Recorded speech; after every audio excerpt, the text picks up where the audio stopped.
do not support supremacism, whether it's coming from my community or whether or not it is coming from yours. And behold, I will make them of the synagogue of Satan, which say they are Jews and are not, but do lie. And I'm speaking directly to you, Rabbi Shmuley. You have the Jewish community beginning to call her not Candace Owens, but Candace Ovens. People can see and hear evil, and what you are doing right now is an act of evil. We all recognize that Rabbi Shmuley is unhinged. Wait. What do you mean it's true? Because she said it's true? Thank you, Pierce, for having me, and Candace, thank you for debating me. I have spent my life bringing together the Black and Jewish community. Emphasizing that we share not only a history of shared persecution, but of spiritual promise.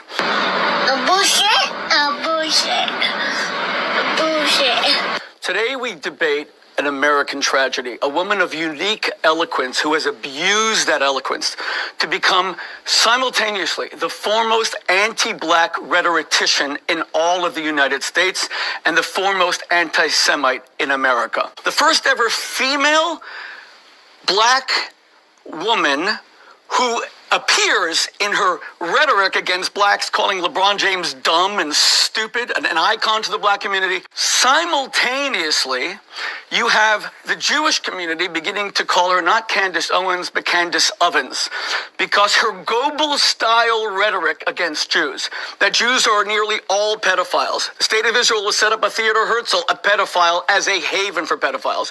That Judaism is a demonic, satanic cult that only protects pedophiles. And by the way, her absolute obsession with Jewish sexuality and Jewish genitalia, the first lady of France, Brigitte Macron's genitalia, is disturbing. It's one of the reasons I think she hates Sigmund Freud so much, because she's a Freudian field dream in terms of his arguments that the greater the sexual suppression and repression, the greater we see violence. Candace will now get the same amount of time, if you wanted, Candace, to respond.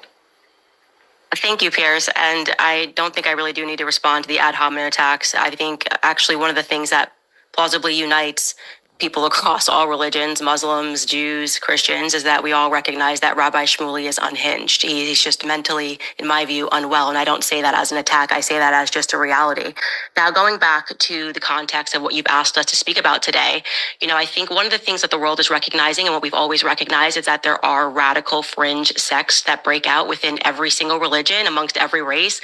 There's white supremacy, there's Black supremacy, there's radical Islam, there are all of these Christ cults around the world. And I think right now it's important for people to understand that radical Judaism is also a thing. And you're watching an example of it right now on your screen. The person sitting across from me, or sitting next to me, I guess, posted on his Facebook page in 2016 a tribute to someone who he said was his mentor. That was Rabbi Menachem Schneerson. He said he was his mentor and his friend. Now, for those of you who are not familiar with Rabbi Schneerson, there were some Jews who believed that he was and is the Messiah. So rejecting Christ, but believing that that rabbi was his Messiah. Now, you may remember in the news recently, there was this radicalized faction of the Lubavitch Orthodox community in Brooklyn that were digging tunnels in Brooklyn and hurling benches at police officers. Well, and by the way, this is per the Times of Israel, that faction of individuals are followers of Rabbi Schneerson. So again, you have Rabbi Shmuley who believes that that's his mentor. They believe that he was the Messiah. What is it that becomes important to understand? What did Rabbi Schneerson preach? Well, he preached Jewish supremacism, the hatred of all non-Jews. And you don't have to take my word for it, because if I said it, they would say that's anti-Semitism. You should instead take the word of the two Jewish professors who translated his work.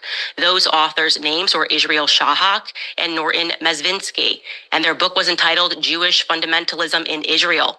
From that book, we learned that Shmuley's mentor, Schneerson, describes the difference between a Jew and a non-Jew. And he says, quote, "Thus we do not have a case of profound change in which a person is merely on a superior level. The body of a Jewish person is of totally different quality from the body of all nations of the world." I'm glad that you brought up my rhetoric about Black Lives Matter, the organization, which was basically allowing Black criminals to take to the street, to burn down, to loot, and to riot in the name of racism, because it shows that I'm on equal footing here, that across the board, I do not support supremacism, whether it's coming from my community or whether or not it is coming from yours. And I behold